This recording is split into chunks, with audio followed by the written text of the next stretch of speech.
कैसे हैं आप? मैं हूं अनिल सेठ और स्वागत है आपका इस radio program retro not out में, क्योंकि ये बातें पुरानी हैं जो तुमको सुनानी है। लीजिए प्रोग्राम का आगाज करते हैं। एक बहुत ही चर्चित गीत था, प्यार में सौदा नहीं फिल्म से 1982 की थी, मान लिया चलो प्यार नहीं है। अब ये गीत सुनते हैं, लौटते हैं, ढेर सारी बातें करेंगे।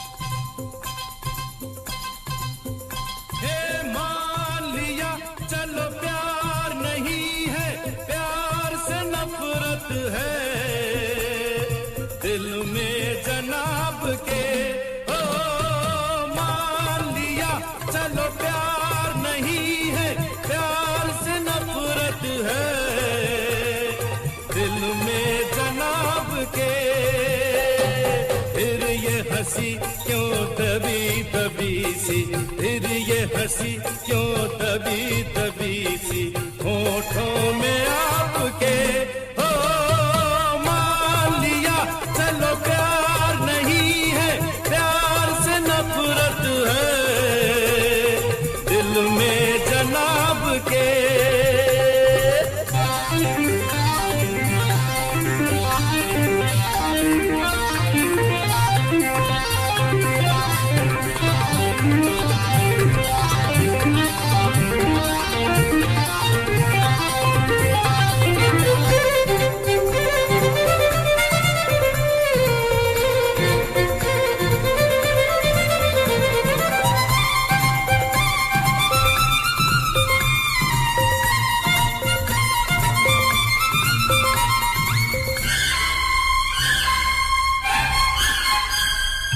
है खबर हमको हुजूर की, छोड़िए बातें गुरूर की। ऐसा भी अरे बनना क्या, मेरा सलाम तो लीजिए जाने जा।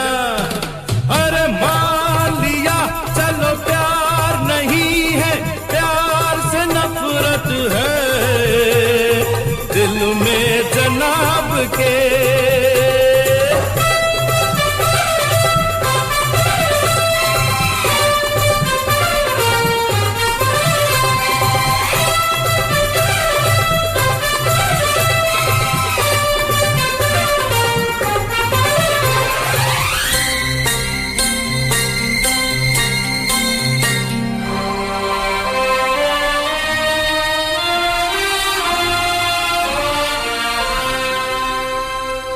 यार तन्हाई में रात की, जागते सोते कभी कभी आता है जब मेरा ख्याल। तो कटती है कैसे रात बोलिए जाने जा। चलो प्यार नहीं है, प्यार से नफरत है दिल में जनाब के। वेलकम बैक दोस्तों, आप हैं मेरे साथ अनिल सेठ के साथ। हम हैं रेट्रो नॉट आउट, क्योंकि ये बातें पुरानी हैं जो तुमको सुनानी है। और मैंने जो आपको ये गीत सुनाया था, ये था फिल्म प्यार में सौदा नहीं 1982 की। इसमें जो है संगीत दिया था अमर उत्पल ने। मजरू सुल्तानपुरी साहब का जो है वो गीत था, और ये राज किरण और सारिका पे जो है फिल्माया गया था। अब मैं इस तरीके की बातें क्यों कर रहा हूँ, क्योंकि मैं 1980, 82, 85, 75 से बड़ा ही प्रेरित रहता हूँ। अब हम किस चीज़ से और प्रेरित थे? हम ये प्रेरित थे कि हम जो है पिछली बार जब आपको छोड़ के गए थे तो हम बात कर रहे थे भूतिया इतिहास की। भूतिया यानी कि हॉरर फिल्मों का जो है इतिहास। अब हमने 1940 से 60 के दशक में जो किस तरीके की फिल्में थीं, क्या थीं और किस तरीके से आई थीं, इसकी बात तो हमने कर ली थी। अब इस तरीके से कुछ और देखें तो 1970 और 1990 के दशक तक की अगर हम बात करते हैं तो इस अवधि में भारत में हॉरर फिल्मों की प्रशंसा बढ़ती देखी गई थी। अब ये मैंने आपको पिछले प्रोग्राम में बताया था और मैं ये बताना ही भूल गया कि ये तो कंटिन्यूटी प्रोग्राम है जो हमने शुरुआत की थी, जो एक शोध कार्य था समकालीन बॉलीवुड फिल्मों में हॉरर फिल्मांकन, राम गोपाल वर्मा और विक्रम भट्ट की फिल्मों का एक अध्ययन। अभी तो हम वहां तक नहीं पहुंचे हैं, अभी तो हम इतिहास को ही खंगाल रहे हैं। तो ये तो मैं भूल ही गया रे रे रे रे कि हम तो एक सिबाका बिनाका ये सारी जो संगीत मालाएं थी, इनके जो पहले पायदान पे जो गीत थे उनकी भी बातें कर रहे थे। चलिए, मैंने आपको पिछली बार जो बताया था वो 1971 का एक गीत सुनाया था। उसके बाद मैंने आपको बोला था कि भाई 1972 में दम मारो दम हरे रामा हरे कृष्णा जो है वो नंबर 1 पे था, जिसको हम नहीं बजा सकते हैं, आई एम वेरी सॉरी, लेकिन हम बजा सकते हैं 1973 यानी 1973 और फिल्म थी जंजीर और गीत था यारी है ईमान मेरा यार मेरी जिंदगी।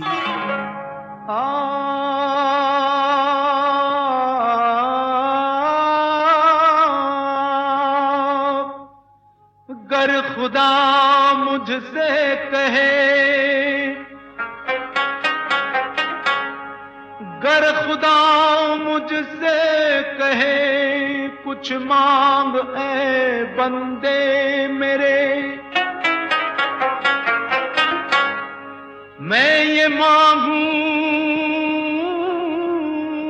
मैं ये मांगू, महफिलों के दौर यूं चलते रहे, हम पे आला हम नेवाला हम सफर हम राज हों, ता कयामत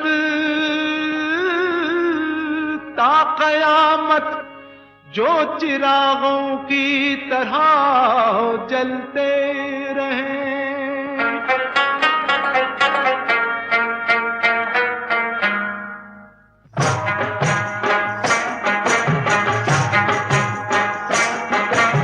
यारी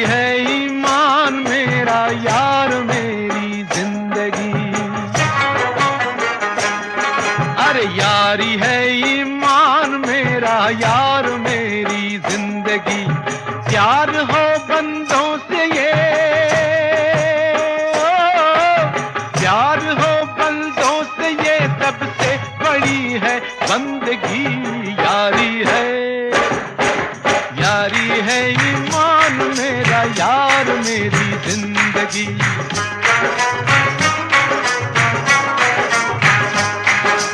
यारी है ईमान मेरा यार मेरी जिंदगी।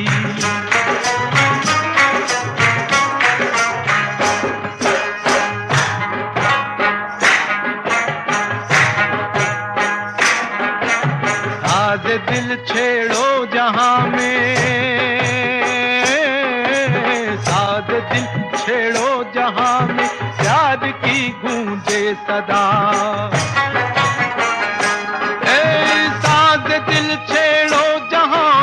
प्यार की गूंजे सदा, जिन दिलों में प्यार है उनसे बहारें हों फिदा, प्यार लेके नूर आया, प्यार लेके नूर आया, प्यार लेके सादगी, यारी है अरे यारी है ईमान मेरा यार मेरी जिंदगी, यारी है ईमान मेरा यार मेरी जिंदगी।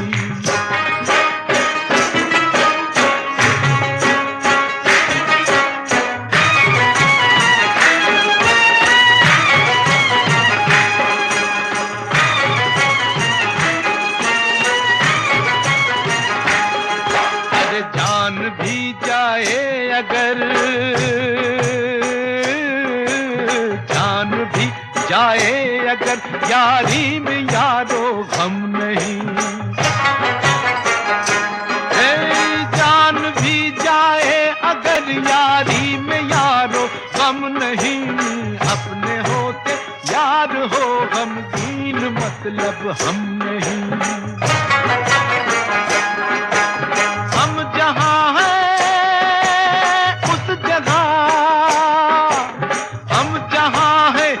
जगह झूमेगी नाचेगी खुशी। यारी है, अरे यारी है ईमान मेरा, यार मेरी जिंदगी।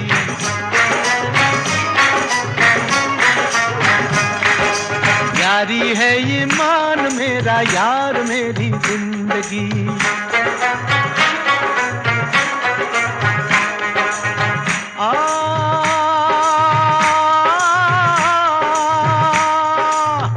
गुले गुलजार क्यों बेजार नजर आता है, गुले गुलजार क्यों बेजार नजर आता है। चश्म बद का शिकार यार नजर आता है।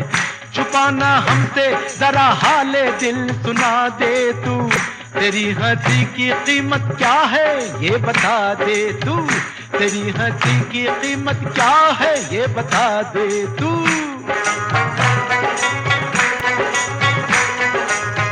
कहे तो आसमां से चांद तारे ले आऊं, हंसी जवान और दिलकश नजारे ले आऊं। ओए ओए गुरबा तेरा ममनून हूँ, तेरा ममनून हूँ, तूने निभाया याराना। तेरी हंसी है आज सबसे बड़ा नजराना, तेरी हंसी है आज सबसे बड़ा नजराना। यार के हंसते ही,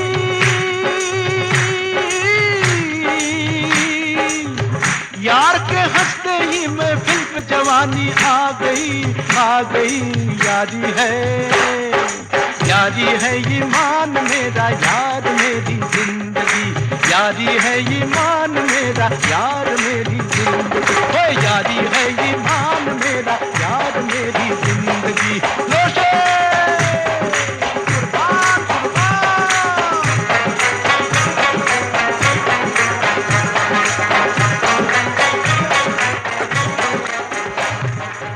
वेलकम बैक, आप हैं मेरे साथ अनिल सेठ के साथ और हम बात कर रहे हैं रूमी जाफरी साहब की। तो हमने बात करी ही नहीं, हम तो बड़ी सारी बातें कर रहे हैं, भूत प्रेत और सिबाका बिनागा गीत माला और बड़ी सारी गीत और उनके संगीत। लेकिन हमने जो बात करनी थी वो तो हमने बीच में ही छोड़ दी थी पिछली बार। हमने एक विषय लिया था जो था सचिन भौमिक ने महमूद से जीती थी शर्त और पंचमदा बने थे मददगार। अब ये इसका हमने कुछ एक अंश आपको जो है वो सुनाए थे। वो जो अंश थे उससे हमने ये तो ज़रूर पता लगा लिया था कि भाई ये जो 4-5 लेखकों में से जो दादा थे वो टॉप पे थे, यानी दादा यानी कि सचिन दा। और दादा ने जो है वो रूमी जाफरी साहब को बताया कि बम्बई आकर उन्होंने मोहन सहगल के यहाँ राइटिंग डिपार्टमेंट में नौकरी कर ली थी और छुट्टी के दिन या ऑफिस खत्म होने के बाद वो लोगों से मिला करते थे और अपनी कहानियाँ सुनाया करते थे। अब ये मैं पढ़ूं या मैं वापस हॉरर में जाऊं या मैं उस लिस्ट पे जाऊं? चलिए यही पढ़ लेते हैं क्योंकि बड़ा मज़ा आ रहा है इसको पढ़ने में। मैंने भी जो इस तरीके से जो बातें थी वो तो कभी सुनी ही नहीं थी। तो अब ये हुआ कि भाई उन्होंने जो है वो नौकरी कर ली और छुट्टी के दिन या ऑफिस खत्म होने के बाद वे लोगों से मिला करते थे और अपनी कहानियाँ सुनाया करते थे। अब ऋषिकेश मुखर्जी को मेरी एक कहानी पसंद आ गई। अब ये जो है वो दादा कह रहे हैं कि पसंद आ गई। उस वक्त वो मुसाफिर ख़त्म कर रहे थे। उन्होंने कहा, सचिन मुझे तुम्हारी कहानी पसंद है, मैं इस पर फिल्म बनाऊंगा। मगर उसके बाद उन्होंने अनाड़ी शुरू कर दी। तो दादा बोले, मैं ऋषिकेश मुखर्जी के पास गया और बोला, आपको तो मेरी कहानी पसंद थी तो आपने दूसरी कहानी क्यों शुरू कर दी?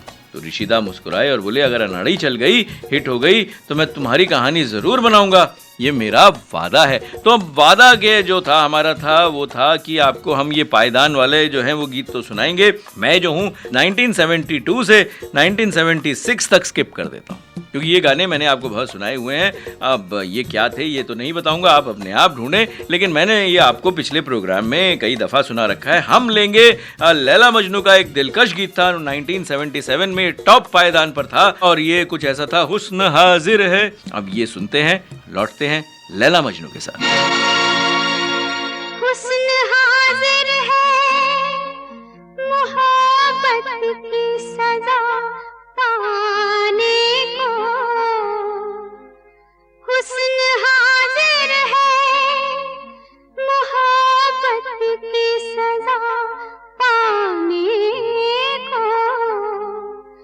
कोई पत्थर से ना मारे मेरे दीवाने को, कोई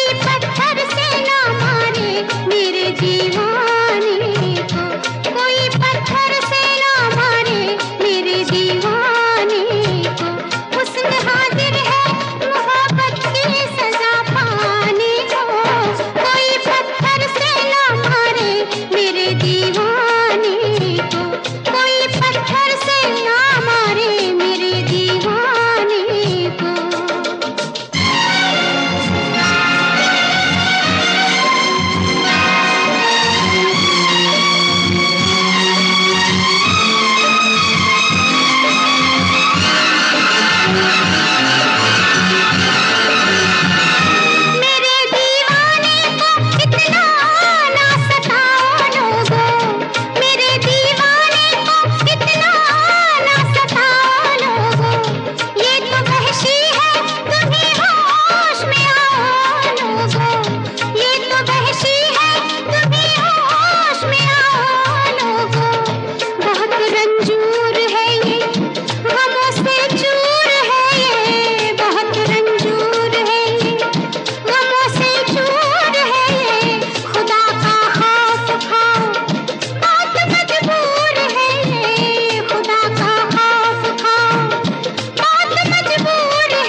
वेलकम बैक दोस्तों, आप हैं मेरे साथ अनिल सेठ के साथ और हम हैं बात कर रहे हैं हॉरर फिल्मों की। हम बात कर रहे हैं हिस्से के हिस्से रूमी जाफरी साहब की भी, और हम एक जो है वो संगीत माला के पायदान और उस साल का शीर्ष पे जो रहा था गीत उसकी भी बात कर रहे हैं। तो अब हम वापस जाते हैं हॉरर में।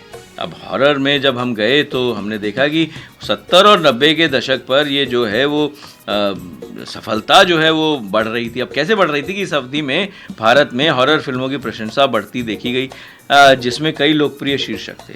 राम से बंधुओं द्वारा निर्देशित 2 गज जमीन के नीचे जो 1972 में आई थी, ये सफल साबित हुई थी, जिसने सफल वर्षों में हॉरर फिल्मों के लिए आधार तैयार किया। यानी ये वो फिल्म थी जिसने जो है, जिसको कहते हैं ना कि ये कील ठोक दी थी कि भाई अब आप जो है वो हॉरर फिल्में जो हैं वो शुरू कर सकते हैं। कील की इसलिए बात कर रहा हूँ कि ये कीलें बड़ी होती हैं हॉरर फिल्मों में, कहीं ठोकी जाती हैं, कहीं भूत पिशाच। अब ये सब नहीं बात करेंगे क्योंकि ये तो बड़ी डरावनी सी चीज़ें हैं जिसके बारे में हम नहीं बात करेंगे, लेकिन हम ये हॉरर फिल्मों का उदय और इसमें क्या हो रहा था इसकी बात ज़रूर करेंगे। अब 1972 में जब ये जो हिट हुई थी तो फिर एक और फिल्म थी जो 1976 में आई थी, ये थी राजकुमार कोहली की फिल्म नागिन। अब ये बॉलीवुड में हॉरर और फैंटेसी का पहला मिक्सचर था। अब ये मिश्रण जो था, ये जो मिक्सचर था, ये बड़ा ही दिलकश था। अब स्टारडम फिल्मों ने बॉक्स ऑफिस पर ये एक बड़ी हिट दे डाली थी। अब ये ऐसी बड़ी एक और फिल्म की जो है वो बात हो सकती है, और मैं ये देख रहा हूँ कि शोध में उसकी बात हो भी रही है। लेकिन हम यहाँ पर लेते हैं पॉज और जाते हैं अखियों के झरोकों से। गाना भी था अखियों के झरोके से, का टाइटल सॉन्ग था ये 1978। ये इस वर्ष का जो है वो शीर्ष गीत था, और इसको सुनते हैं, लौटते हैं और फिर थोड़ा सा डरेंगे, और या फिर किस्से के हिस्से में जाएंगे, और या फिर पायदान में जाएंगे। चलिए छोड़िए, पहले सुनते हैं, लौटते हैं, फिर आपके साथ बातें करेंगे।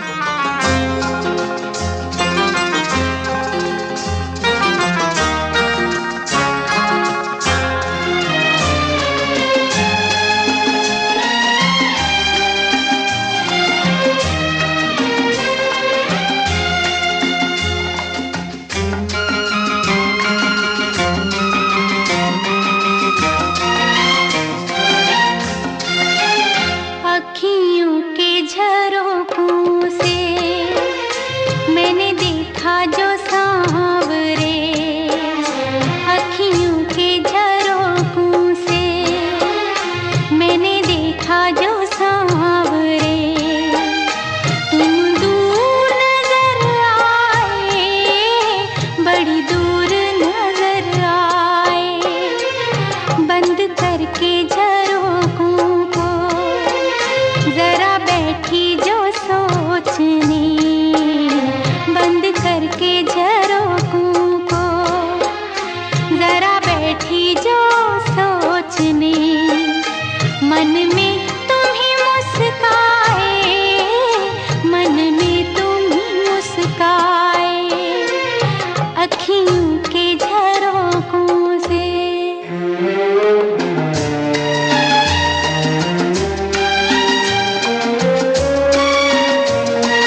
से दिन रात दुआ मांगे, मेरा मन तेरे वास्ते कभी अपनी उम्मीदों का कोई फूल न मुरझाए, अखियों के झरोखों से।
वेलकम बैक दोस्तों, आप हैं मेरे साथ अनिल सेठ के साथ और हम हैं मानव रचना रेडियो 107.8 पर और हमारा नंबर है 8010781078 और हम बात कर रहे हैं, बड़ी सारी बातें कर रहे हैं, हॉरर फिल्म की बात कर रहे हैं, पायदानों की बात कर रहे हैं और हिस्से के किस्से की भी बात कर रहे हैं। अब बड़ी रोचक सी बात है कि अब हिस्से के किस्से की बात ना की जाए तो किसी ने जो है वो बोल दिया कि भाई इसको सुनाओ, ये बड़ा ही दिलचस्प वाक़या है और अगर आप ये इस तरीके से नहीं सुनाएंगे तो भाई ये प्रोग्राम आगे कैसे बढ़ेगा। बात तो सही है दोस्तों। अब ये जो था कि भाई पंचमदा बने थे मददगार, ये कैसे जो है वो शुरू हुआ था, तो अनाड़ी हिट हो गई तो दादा फिर से ऋषिदा के पास गए और बोले कि आपने मुझसे वादा किया था जब आपकी फ़िल्म हिट हो गई है, मैंने भी आपकी फ़िल्म के लिए दुआ मांगी थी, अब आप मेरी कहानी पर फिल्म बनाओ। मैं मोहन सहगल की एक फ़िल्म लाजवंती लिख चुका हूँ और उसको नेशनल अवार्ड भी मिला है। इस पर ऋषिदा राजी हो गए, कहानी भी अच्छी थी और उन्होंने सचिन दा की कहानी पर फिल्म बनाई थी अनुराधा। अब फिल्म चली नहीं मगर इसे भी नेशनल अवार्ड मिला। इसी बीच में दादा ने ऋषिदा को एक और कहानी का आइडिया सुनाया था। ऋषिदा ने वो फिल्म बनाई छाया के नाम से, जिसमें निरूपा रॉय को फिल्म फेयर अवार्ड मिला। अब दादा ने सोचा कि मेरी तीनों कहानियों पर अवार्ड तो मिल रहे हैं, पर अब वो मेरी जो है वो करियर की 3 बेहतरीन कहानियां तो हो गई हैं। अब सचिन दा बताते हैं कि जब भी वो किसी को मिलकर यह बताते थे कि उन्होंने लाजवंती, अनुराधा और छाया लिखी है और उसमें 2 नेशनल अवार्ड और 1 फिल्म फेयर अवार्ड मिला है, तो प्रोड्यूसर डायरेक्टर कहते कि हमको अवार्ड नहीं, पैसा चाहिए। अब ये जो पैसे की बात है, इससे हम वापस आते हैं हॉरर फिल्मों पर।